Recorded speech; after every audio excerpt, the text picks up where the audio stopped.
नमस्कार, स्वागत है आपका politics unfiltered with DK Singh. मैं हूं नीलम पांडे। शुरू करते हैं इस सप्ताह के इस शो का इस सवाल के साथ। शीजो मोंग के एक हमारे व्यूअर हैं, वो जानना चाहते हैं जन स्वराज पार्टी के बारे में, और वो कहते हैं कि पिछले साल हुए उपचुनाव में उन्हें 10% से ज़्यादा वोट हासिल किए थे। वो ये भी कहते हैं कि प्रशांत किशोर के बारे में काफ़ी बातचीत हो रही है। सीस वोटर का जो सर्वे आया था वो उन्हें 19% लोकप्रियता के साथ सीएम पद का दावेदार भी मानता है। तो आप जन स्वराज को वोट प्रतिशत के हिसाब से कहाँ देखते हैं? देखिए, यहाँ बैठ के दिल्ली में तो क्या वोट प्रतिशत, अगर मैं बिहार में भी रहूँ तो किसको कितना आएगा ये तो कहना इम्पॉसिबल है। जी। लेकिन मैं इतना ही कहना चाह रहा हूँ कि because Prashant Kishor pole strategist इतने साल रहे हैं, 10 साल तक अलग अलग पार्टियों के लिए उन्होंने जो है कई पार्टियों को जिताया उन्होंने जाके। अगर वो 2.5-3 साल से ग्राउंड पे पड़े हुए हैं, वो करोड़ों कमा रहे होते किसी किसी पार्टी के साथ लग के, सब कुछ छोड़ के वो बिहार में बैठे हुए हैं। और वो प्रशांत किशोर केवल वैसे ही नहीं करते, उनका चूँकि पोल स्ट्रैटेजिस्ट है तो सब कुछ वो सर्वे बेस्ड होता है उनका। फीडबैक उनका कॉन्स्टेंटली आता रहता है। और इसमें आप नीलम ने अभी प्रशांत किशोर का अभी इंटरव्यू किया है। आप हम उसका लिंक भी डाल देंगे। उनका पूरा इंटरव्यू आप सुने, बहुत ही क्लैरिटी के साथ उन्होंने सारी चीज़ों को बताया है। वो कह रहे हैं, वो चैलेंज कर रहे थे कि आप बिहार में घूम के जाके देख लो, और वो कह रहे हैं कि 60% लोग जो है वोटर्स, वो बदलाव चाहते हैं बिहार में। अब वो ये नहीं कह रहे कि हमने सर्वे किया है, लेकिन वो उनका कॉन्फिडेंस जो 60% है वो उनका अपना सर्वे बेस्ड होगा। और वो भी कॉशन भी वो डालते हैं कि अच्छा 60% बदलाव तो चाहते हैं तो एनडीए नहीं आएगी दोबारा पावर में, लेकिन बदलाव चाहने वाले अब तेजस्वी यादव को वोट देंगे या मुझे देंगे, वो डिपेंड करता है। तो इसलिए वो कहते हैं अर्श या फर्श के है कि मेरा जो होगा या तो हम किंग बनेंगे या फिर हम कुछ नहीं आएगा उसमें। अब चूँकि वो सर्वे करते रहते हैं, लगातार ग्राउंड पे हैं। हाँ ठीक है, कोई भी पॉलिटिशियन अपने बारे में अपने आप को जो अपना प्रोस्पेक्ट्स ख़त्म नहीं करता है, लेकिन जनरल एज एन ऑब्जर्वर मैं कह सकता हूँ कि अगर वो इतने साल से पड़े हुए हैं, लगातार घूम रहे हैं, इतनी मेहनत कर रहे हैं, इतना खर्च हो रहा है, तो उनको कहीं ना कहीं ग्राउंड के सर्वेज में पॉजिटिव फीडबैक आए होंगे। और उसमें थोड़ा सा कैंडिडेटली वो कह रहे हैं कि मैं या तो पूरा ही जीत जाऊंगा या फिर मैं कहीं नहीं रहूंगा। और वो ओपन है कि लोग तेजस्वी को वोट देंगे या मुझे देंगे, ये देखना है हमें। तो ये तो आपकी वस्तु स्थिति है। और यहाँ पे बैठ के मैं एक्चुअली प्रशांत किशोर के सर्वे या उनका जो फीडबैक है, मैं उस पर ज़्यादा विश्वास करूँगा। मतलब यहाँ बैठे बैठे मैं निर्णय नहीं कर सकता कौन किसका क्या हो रहा है। दूसरा, ग्राउंड में क्या रिएक्शन है। नीलम अभी घूम के आई हैं बिहार से। आप नीलम बताएं कि ग्राउंड पे प्रशांत किशोर का क्या दिख रहा है, कोई उनका बेसिकली बज हो रहा है? बिल्कुल, हम काफ़ी सारे गाँव में गए थे। हम इलेक्शन का जो वोटर रिविजन इशू है उस पे बातचीत कर रहे थे, लेकिन हमने प्रशांत किशोर के बारे में भी उनसे पूछा।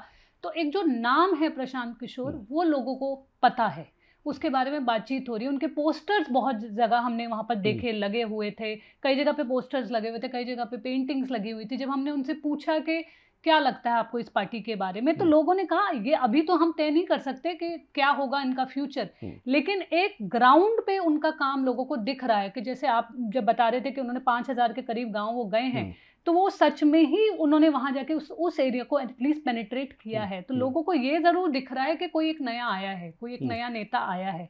आगे उसकी क्या मतलब, इलेक्शन में जैसा कि तीन महीने अभी रहते हैं, कैसे क्या होता है उस पर कहना मुश्किल है, लेकिन बस उन्होंने ग्राउंड पे जरूर क्रिएट कर दिया। खासकर उनका जो कार्डर है वो बहुत वोकल भी है।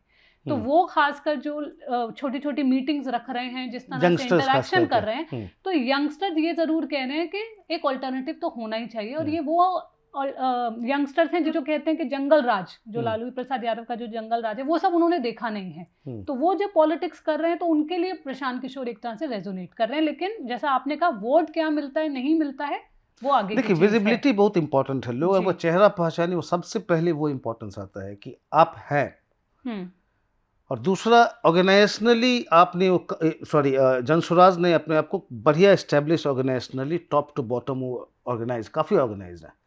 मैं 2 साल पहले गया था तो मैं कुछ इनके एक्टिविस्ट के गांव में गया था। ये सारे यंगस्टर्स पूरे गांव वालों से मिलते रहते हैं, जो आपको बाहर से नज़र नहीं आएगा। लेकिन जब उनके साथ गांव में जाके देखें तो उनका कॉन्स्टेंटली प्रशांत किशोर क्या बोल रहे हैं वो जाके हर एक गाँव वालों को दिखाएंगे। गाँव वालों के साथ मीटिंग करते हैं, प्रशांत किशोर ये कह रहे हैं।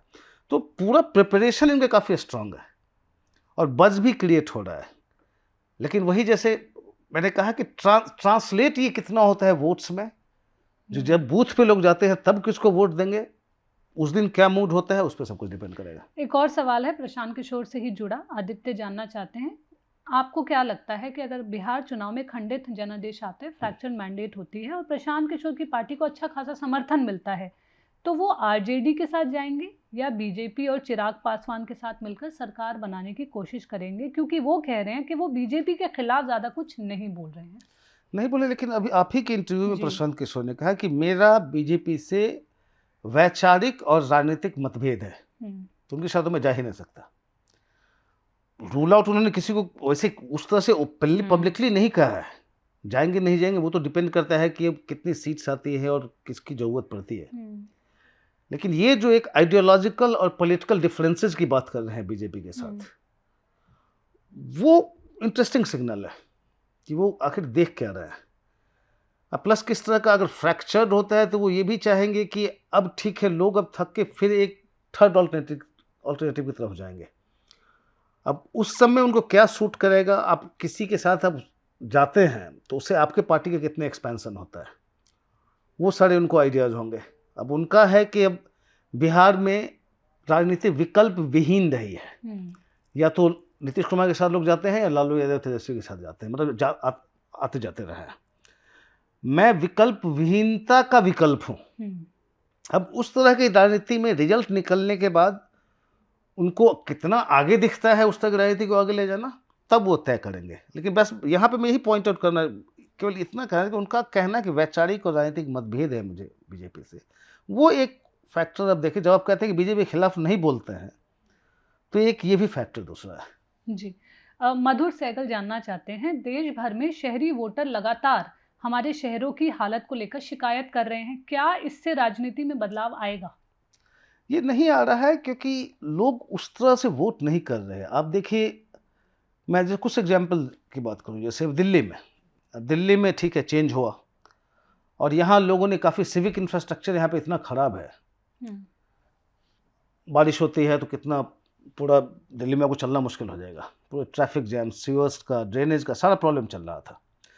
तो लोग आप कह सकते हैं कि लोगों ने उसके खिलाफ वोट दिया, लेकिन वो कारण नहीं था। क्योंकि अब देखिए, एक्चुअली आम आदमी पार्टी वाले उस समय कह रहे थे कि अरे 2022 में जो हम एमसीडी इलेक्शन जीत गए, म्यूनिसिपल कॉर्पोरेशन इलेक्शन, तो उसके बाद हमारे पे जिम्मेवारी यही जो भी हुआ। बट पॉइंट है कि उसके पहले 15 साल तक बीजेपी पूरे म्यूनिसिपल कॉर्पोरेशन पे पूरा कंट्रोल कर रखी थी, उसका कुछ इम्पैक्ट नहीं हुआ। तो दिल्ली में कई सारे कारण थे, तो उसको हम केवल अर्बन कियोस को एट्रीब्यूट नहीं कर सकते हारने का। बहुत सारे कारण थे जो आपको भी पता है, हम काफ़ी डिस्कस कर चुके हैं। दूसरा एग्जाम्पल लें, आप गुड़गांव का लें। अब गुड़गांव में वहाँ पे अब थोड़ी सी बारिश के बाद भी आप देखें, आपको कितना मतलब पूरा तहस नहस हो जाता है, चारों तरफ जल बढ़ाओ, वहाँ पे मतलब ड्रेनेज दिखता ही नहीं कहीं है। और ईयर आफ्टर ईयर आप देखिए गुड़गांव में प्रॉब्लम होता रहता है। अब आपकी वहाँ भी सरकार बीजेपी की जैसे होगी, 11 साल हो गया उनका भी, लेकिन अभी भी देखें गुड़गांव में मार्च में जब मेयर का इलेक्शन हुआ था तो बीजेपी का मेयर। आप वहाँ असेंबली इलेक्शन का रिजल्ट्स देखें,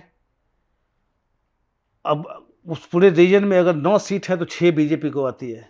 लोकसभा इलेक्शन देखें, अभी बीजेपी के चल रहे हैं, हालांकि राहुल जी उनका अपना एक ये है, कांग्रेस में थे तब भी जीत रहे थे, लेकिन बीजेपी का लगातार वहाँ पे चल रहा है। तो अगर गुड़गांव का ये जो केओस हो जाता है बारिश में, अगर वो फैक्टर होता तो फिर ये चेंज होता रहता आपको। आप बेंगलुरु का देख लें, अगेन जो भी सरकार होती है, बेंगलुरु में बारिश होते ही तहस नहस हो जाता है सारा कुछ। वहाँ आपका सिविक इंफ्रास्ट्रक्चर इतना पुअर है।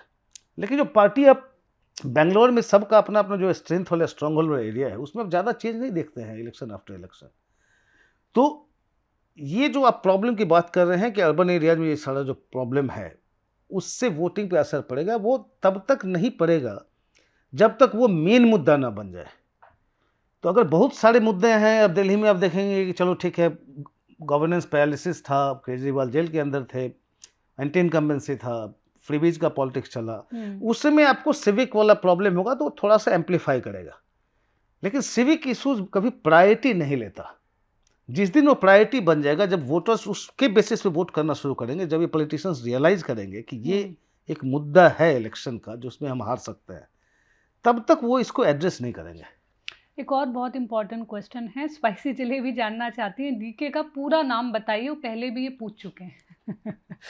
देखिए, डीके दीपक कुमार के लिए है। उसका छोटी सी कहानी है। पहले जब मैंने जर्नलिज्म शुरू की थी, अब अखबार में था, तो हमारे एडिटर ने कहा कि ये क्या दीपक कुमार सिंह लगा है, वैसे ही अखबार में इतना कम स्पेस होता है, तुम इतना बड़ा नाम तुम्हारा पहले ही अखबार में जगह को खराब कर रहा है, छोटा करो। तो हमने कहा दीपक के सिंह। अच्छा, तो फिर फिर दो चार उसके उस बाइलाइन से भी मेरे को छपा। फिर उनका एक हुआ कि अरे फिर दीपक भी इतना स्पेस क्यों दे रहे हो, डीके करो।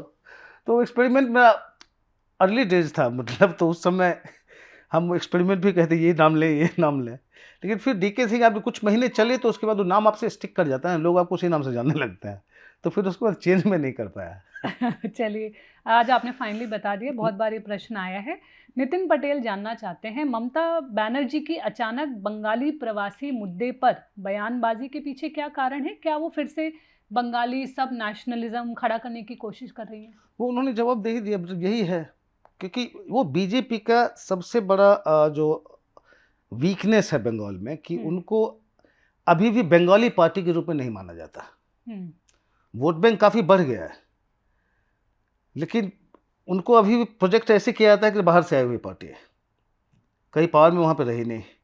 प्लस उनका कोई बंगाली फेस नहीं है उनका उस तरह का, जो ममता बनर्जी को मतलब उस स्टेचर का काउंटर करने के लिए। तो ये हमेशा इसमें आपने कई स्टेट्स में होता है, रीजनल पार्टी इस तरह गेम सब जगह खेल रही है। अब तमिलनाडु में देखे, तमिलनाडु में वही हो रहा है, एक सब नेशनलिज्म का एक उस पर चलाते रहता है। ममता बनर्जी भी यही ट्राई कर रही हैं। उनको फ़ायदा इसलिए, जैसे मैंने कहा ना, कि वो उनका जो प्रोजेक्शन होता है बीजेपी का कि ये बंगाल की पार्टी नहीं है, ये बंगाल का नहीं सोच सकती, बंगाल से अपने आप को आइडेंटिफाई नहीं कर सकती। और ये इसलिए वो कन्वे कर पाती हैं, जो पिछले इलेक्शन में किया था उन्होंने वैसे ही, क्योंकि इनका कोई उस स्ट्रक्चर का लीडर बीजेपी डेवलप नहीं कर पाई है। अगले इलेक्शन में क्या होता है देखिए, बिकॉज हमेशा वो लीडर के लिए इलेक्शन नहीं होता, कभी कभी अब वोटिंग तब भी होती है जब आप किसी को हटाना चाहता है। तो उसमें कौन ऑल्टरनेटिव बनता है पता नहीं, या लोग ऐसा चाह भी रहे हैं कि नहीं, ऐसा ग्राउंड पे आपको शायद अभी नहीं लगे। लेकिन चूंकि उनकी राजनीति की बात हो रही है, तो सही कह रहे हैं, मतलब पॉलिटिक्स अभी ममता बनर्जी का वैसे ही जा रहा है। स्पाइसी जलेबी एक और क्वेश्चन उनका है, वो जानना चाहते हैं टीडीपी को विशेष पैकेज, कैबिनेट में जगह, गवर्नरशिप सब कुछ मिल रहा है, फिर भी वे कोई मौका नहीं छोड़ते बीजेपी को सार्वजनिक रूप से नीचा दिखाने का, चाहे वो वक्फ कानून हो या बिहार की चुनावी प्रक्रिया। वहीं नीतीश कुमार ये कहते हैं, हर बार पीएम मोदी की तारीफ करते हैं और कहते हैं अब हम कहें और नहीं जाने वाले, ये कोट अनकोट। फिर भी बीजेपी उन्हें सीएम चेहरा घोषित करने से हिचकिचा रही है। सो नीतीश बाबू के साथ वो कह रही है सौतेला व्यवहार क्यों हो रहा है? देखिए, नीतीश बाबू इतने बार उनको अगर लालू यादव कहते हैं पलटू राम, तो उसका कारण भी है, कब किधर चले जाए कुछ पता नहीं होता। और बीजेपी को अभी पता है कि अगर नीतीश कुमार का अभी भी अगर कुछ मौका लगे तो कुछ भी, अगर पावर नहीं आ रहा है तो कुछ भी करने को तैयार होंगे। तो उनका बीजेपी के साथ वो ऐसा लॉयल्टी तो रहा नहीं। मोदी जी के साथ उनका बहुत ही पुराना चल रहा है, आपको याद है डिनर वाला पटना में जो कैंसिल हुआ था, तो उनकी दूसरी तरह की पॉलिटिक्स थी। तो बहुत ही अपॉर्चुनिस्टिक पॉलिटिक्स नीतीश कुमार खेलता है, उनको बस सत्ता चाहिए। और अभी वो आपने देखा कि मोतिहारी प्रधानमंत्री गए हुए थे, तो वहाँ पे उन्होंने जनता को कह दिया कि आप सब उठो और इनका नमन करो। सारी जनता वो नमन कर रही है प्रधानमंत्री का। इस लेवल तक चले जाना खुश करने के लिए, क्योंकि सीएम बने, अगली बार जीतेगी भी एनडीए, तो सीएम ये बनेंगे कि नहीं, उस पर बहुत बड़ा क्वेश्चन मार्क लगा हुआ है। जहाँ तक इनका है, आपके टीडीपी की आप बात कर रहे हैं, देखिए ये कहना है कि नीचा दिखाने की कोशिश कर रही है या एम्बैरेस कर रही है बीजेपी को, ये गलत होगा। बिकॉज हर एक पार्टी का हर एक मुद्दे पे अपना अपना स्टैंड होता है। आपको सोचना होता है कि आपका वोट बैंक क्या है, उसका इस इशू पे क्या है, उनको क्या स्टैंड लेना चाहिए। आपको सबकी अलग अलग वोट बैंक्स अलग होता है, उनके अपने आइडियोलॉजी अलग होते हैं। तो वो जो स्टैंड किसी भी इशू पे लेते हैं वो उस कारण से लेते हैं, ये नहीं लेते हैं कि बीजेपी को ह्यूमिलिएट करना है या बीजेपी को एम्बैरेस करना है, वो कारण नहीं होता। अपनी राजनीति वो करेंगे। ऑब्वियसली हर एक पार्टी अगर एक ही हो जाएगी तो फिर डिस्टिंक्शन कहाँ पे होगा, फिर टीडीपी को कोई क्यों वोट करे। अगर टीडीपी वही कह रही है, वही कर रही है जो कि बीजेपी भी कर रही है, तो माइट एज वेल फिर लोग बीजेपी को ही वोट करना शुरू कर देंगे। तो आपका अपना पार्टी का एक अलग का अपना जो है वो एंटिटी अपना रखना पड़ता है। हर इश्यूज पे आप कहाँ स्टैंड करते हैं, कहाँ अलग, वो कहना पड़ता है। तो उनके अपना पॉलिटिक्स है। इसको इस तरह से नहीं देखा जाए कि ये मतलब Embarrass करने के लिए। बीजेपी को एम्बैरेस कर रहा जी। है। एक और प्रश्न हमारे व्यूअर का है कि संसद का मानसून सत्र शुरू होने वाला है, क्या इस बार कुछ विवादास्पद विधेयक या मुद्दे हैं जो प्रमुख रूप से सुर्खियों में रहेंगे? और इंडिया गठबंधन पिछले साल की तुलना में क्या ज़्यादा एकजुट है? पहले इंडिया गठबंधन की बात करूं, आज चूंकि फ्राइडे है तो अभी हम इस पे नहीं कहने वाले कि जब तक आप सुनेंगे शायद इंडिया गठबंधन का मीटिंग है मल्लिकार्जुन जी। खड़गे के यहाँ सैटरडे को, मतलब कल वो मीटिंग हो चुकी होगी। लेकिन ऑलरेडी देखिए, आप आम आदमी पार्टी पहले ही स्पष्ट कर चुकी है कि वो इंडिया अलायंस का पार्ट नहीं है अब, इंडिया ब्लॉक का, क्योंकि वो इंडिया केवल पार्लियामेंट्री इलेक्शन के लिए था, वो बहुत क्लियर है। तो एक तो फॉर्मल मतलब हो गया उनका अलगाव। तो ये इंडिया ब्लॉक एक साथ तो रहा नहीं, ये बहुत ही क्लियर है।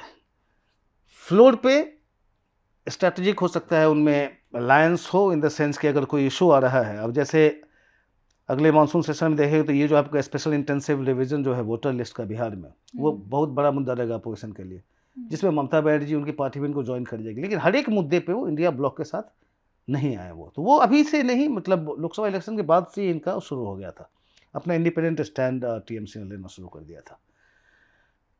जहाँ तक इस सेशन में क्या क्या होगा, ऐसा कोई कंट्रोवर्शियल बिल नहीं है। देखिए, इनकम टैक्स वाला है जो जॉइंट पार्लियामेंट्री कमेटी को चला गया था, वो फिर से आएगा। मतलब अभी तक जो सरकार ने जो बताया है कि 8 नए बिल हैं और 7 पेंडिंग पुराने जो है वो है। उसमें से कौन कौन से लेते हैं देखते हैं। लेकिन नए बिल में भी ऐसा कुछ नहीं है, अब कुछ एंटी डोपिंग पे है, स्पोर्ट्स गवर्नेंस पे है, माइंस एंड मिनरल्स पे है। तो उसमें ऐसा कोई कंट्रोवर्शियल कुछ अब एक्शन अगर सोच रहे हैं कुछ होगा, उसमें बहुत ज़्यादा नहीं होगा। मेन कंट्रोवर्सी जो अगला सेशन में होगा, देखिए, एक तो हो गया आपका वही एसआईआर जो हो गया इलेक्शन कमीशन का लेके, उसमें सारा अपोजिशन उसमें यूनाइटेड है कि इसको नहीं होने देना है, तो उस पर होगा। आप फिर दूसरा देखेंगे आपका ये ऑपरेशन सिंदूर के बाद से अपोजिशन लगातार टारगेट करिए, गवर्नमेंट को कॉर्नर करने की कोशिश कर रही है। उस पर फिर आप देखिए काफ़ी हलचल होगी पार्लियामेंट में कि अब अपोजिशन का जो स्टैंड है कि आप फॉरेन पॉलिसी में आप आइसोलेटेड है, डोनाल्ड ट्रंप ने आपको फोर्स किया, मतलब ज़बरदस्ती आपको फोर्स कर दिया ऑपरेशन को पॉज करने के लिए। बहुत सारे आरोप हैं अपोजिशन के, तो उसमें उनको क्लैरिफिकेशन चाहिए गवर्नमेंट से। गवर्नमेंट कितना क्लैरिफिकेशन देती है नहीं देती है उस पर, तो वो एक दूसरा मुद्दा होगा। फिर आप वीमेंस इशूज़ को लेके, मतलब एट्रोसिटीज़ अगेंस्ट वुमेन जो है उनका कई स्टेट से, बीजेपी रूल स्टेट्स में, खासकर उड़ीसा में काफ़ी कुछ अभी हो रहा है, उस पर आप देखेंगे अपोजिशन को मतलब घेरते हुए सरकार को। और मणिपुर का देखिए, अगर राष्ट्रपति शासन को एक्सटेंड जो लगता है कि फिर एक्सटेंड होगा, तो फिर वो डिबेट के लिए आएगा, फिर अपोजिशन उस पर कॉर्नर करने की कोशिश करेगी। लेकिन ऐसा बिल्स में जो बिल्स है कि उसमें आप बहुत ज़्यादा उसमें कुछ हंगामा नहीं देखेंगे आप। रूफ 007 एक और व्यूअर जानना चाहते हैं, क्या राहुल गांधी के पास कोई ठोस योजना है या वो सिर्फ, वो कहते हैं, वाइब्स पर चल रहे हैं? कुछ महीने पहले वह गुजरात में बड़े बड़े वादे कर रहे थे कि पार्टी को फिर से खड़ा करेंगे और गद्दारों को हटाएंगे, लेकिन अब वो सब भुला दिया गया लगता है। हरियाणा और कर्नाटक में भी कांग्रेस की हालत, ये कहते हैं, बुरी है और कोई समाधान नहीं दिख रहा है, लेकिन बिहार और असम पर भी वो ध्यान नहीं दे रहे हैं, तो कोई स्पष्ट योजना उनको नहीं दिख रही है। ठीक है, ठोस योजना तो हम भी काफ़ी दिनों से खोज ही रहेंगे, क्या है, करना क्या चाहते हैं। लेकिन अभी कांग्रेस का क्या है, वो इस पे गेम कर रहे हैं कि एंटी इनकम्बेंसी जो होगी सेंटर से लेकर कई स्टेट से बीजेपी के खिलाफ है, तो वो है कि जब लोग इनको निकालना चाहेंगे तो हम हैं, हम वही ऑल्टरनेटिव, अकेले ऑल्टरनेटिव है। तो योजना नहीं कहें, ये इनका अपना ये अंडरस्टैंडिंग है, और मेनली वो होता है ठोस। बाकी ऑर्गेनाइजेशन लेवल पे कुछ कुछ हो रहा है, ऐसा नहीं है कुछ ये नहीं कर रहे हैं। अभी गुजरात कांग्रेस का एक नए अध्यक्ष आ गए, वहाँ आपने देखा डिस्ट्रिक्ट कांग्रेस कमेटी प्रेसिडेंट्स के लिए, उनमें उन्होंने सबको जो है सो ऑब्जर्वर्स भेज के सबका उसका लिस्ट निकाला। वही उसका एक्सरसाइज फिर हरियाणा में चल रहा है, लेकिन हरियाणा में फंसा हुआ है बिकॉज लीडर ऑफ अपोजिशन ही नहीं अपना अनाउंस कर पा रहा है। असम में, बिहार में देखिए बहुत ज़्यादा स्टेक है नहीं, बिहार में इनको क्या 50-60 सीट मिलेगी अलायंस में, तो बहुत ज़्यादा स्टेक नहीं है बिहार का, तो उसमें वो स्ट्रैटेजी उस तरह देखेंगे नहीं। शुरू में हालांकि जब उन्होंने कन्हैया कुमार को भेजा और पदयात्रा करने लगे तो लोगों को लगा कि जैसे उसको फेस बनाने की कोशिश कर रहा है, लेकिन वो अकेले तो कांग्रेस कुछ कर नहीं सकते, तो बिहार को जाने दीजिए। असम में है, उन्होंने गौरव गोगोई को वहाँ स्टेट कांग्रेस प्रेसिडेंट बना के भेजा है, और जैसा पहले हमने डिस्कस किया कि वो अहोम में उनका ठीक ठाक पकड़ है। और आप देख रहे हैं कि हिमंता बिस्वा शर्मा जिस तरह का वहाँ पॉलिटिक्स कर रहे हैं, बेसिकली एक पोलराइजिंग, पूरा जो अभी जो इलेक्शन पे पूरा कंट्रोवर्सी चल रहा है, पूरी कोशिश है कि पोलराइज करके जो है तो मेन वो पोलराइजेशन का फोकस है। एंड देन ऑफ कोर्स जो क्लेम करते हैं उनके कई बहुत सारे स्कीम्स हैं, मतलब वेलफेयर प्रोग्राम्स, उस पर डिपेंड कर रहे हैं वो। Congress on the other hand substantial वहाँ पे मुस्लिम वोट बैंक है, प्लस वो अहोम्स में जो है सो इनको लगता है गौरव के साथ मिलेगा। तो but at the end of the day फिर वो आइडेंटिटी पॉलिटिक्स में आप आ जाते हो। तो ये ठोस योजना करके अब हो सकता है, देखिए अब गौरव गोगोई अब काफ़ी एम्बिशियस और काफ़ी मतलब सुलझे हुए वो पॉलिटिशियन है। अब वो अब गए हैं तो अब क्या क्या योजनाएं बन रही हैं अभी पता चलेगा, हमारी ही बात होगी तो पता चलेगा क्या क्या योजना बना रहे हैं। लेकिन हाईकमांड की तरफ से आप देखेंगे तो एक ऐसा कुछ क्लियर नेशनली या स्टेट बाय स्टेट क्या क्या करने की कोशिश कर रहे हैं, वो क्लैरिटी नहीं है। अभी जो पूरा फोकस इनका चल रहा है कि डीसीसी प्रेसिडेंट जो है हम बनाएंगे डायरेक्टली, मतलब डायरेक्टली इन द सेंस कि आप इसका होता क्या है कि जहाँ डीसीसी चीफ आपने ऑब्जर्वर भेज के आप डायरेक्टली सेंट्रली आप चुनने लगे, तो जो local leadership state level leadership होता है वो डाउन हो जाता है, उनका से खत्म हो जाएगा। अब कहीं स्टेट कांग्रेस प्रेसिडेंट है, या आप हरियाणा की बात कर रहा हूँ, अब भूपेंद्र सिंह हुड्डा वहाँ टॉलेस्ट लीडर हैं, लेकिन आप जाके आपने सबको डीसीसी आपके चॉइस का आता शुरू हो गया, तो फिर हुड्डा का कटना शुरू हो जाएगा। तो ये जो कांग्रेस का शुरू से मतलब काफ़ी सालों से इंदिरा गांधी के दिनों से रहा है कि रीजनल सेट्रप्स को काटो, उसका एक नया स्कीमा है डीसीसी को। हालांकि ये कह रहे हैं कि हम ऑर्गेनाइजेशन को मजबूत करना चाहते हैं उस पर, कि अच्छे लोगों को लाके डीसीसी लेवल पे ऑर्गेनाइजेशन को मजबूत करेंगे, लेकिन वो बैकफायर भी कर सकता है अगर वो ऑर्गेनाइजेशन करने में आपने जब अंडरमाइन करना शुरू किया स्टेट लीडरशिप को, तो फिर उसका क्या रिजल्ट निकलेगा वो हम देखना होगा। एक और हमारे व्यूअर हैं विक्टिम हुड उनका नाम है, वो कहते हैं Ashok Lavasa the wire, the Indian express, Lalan top और अब द प्रिंट में इंटरव्यू दे रहे हैं।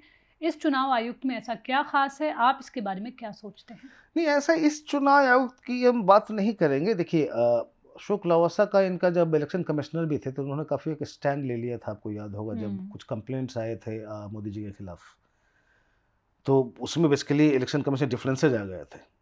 तो ये हैं जो स्टैंड लेते हैं, मतलब प्राइम मिनिस्टर के खिलाफ भी कंप्लेंट आ रहा है तो उन्होंने उसको स्टैंड ले लिया था कि हाँ। हमने क्यों बुलाया बाकियों को पता नहीं, हमने इसलिए बुलाया बिकॉज फिर उनका आप वो बोलने लगे जैसे स्पेशल इंटेंसिव डिवीजन पे उन्होंने काफ़ी इंटरेस्टिंग पॉइंट सब कह रहे थे। वो जैसे कह रहे थे सिटीजनशिप, ये सिटीजनशिप वेरिफिकेशन नहीं है। आप इसको उसका पर्पस पूछ रहे हैं कि इतना 3 इलेक्शन के 3 महीना पहले करने की क्या ज़रूरत है। तो बहुत सारे वो सही पॉइंट सब वो उठा रहे थे स्पेशल इंटेंसिव डिवीजन पे, और इसलिए हमने उनको बुलाया। ये नहीं था कि यही क्यों, वहाँ एस वाई कुरैशी भी फॉर्मर सीईसी है, उनको भी हम पहले अपने प्रोग्राम में बुला चुके हैं। इस इशू पे ये काफ़ी मुखर थे, तो फिर हमने सोचा कि चलिए आपसे उनकी रूबरू करा दी जाए कि वो उनका क्या इस पे स्टैंड है। हमारे व्यूअर्स के सारे प्रश्नों का जवाब देने के लिए बहुत बहुत धन्यवाद। हम हाजिर होंगे अगले सप्ताह एक नए एपिसोड के साथ। Thank you.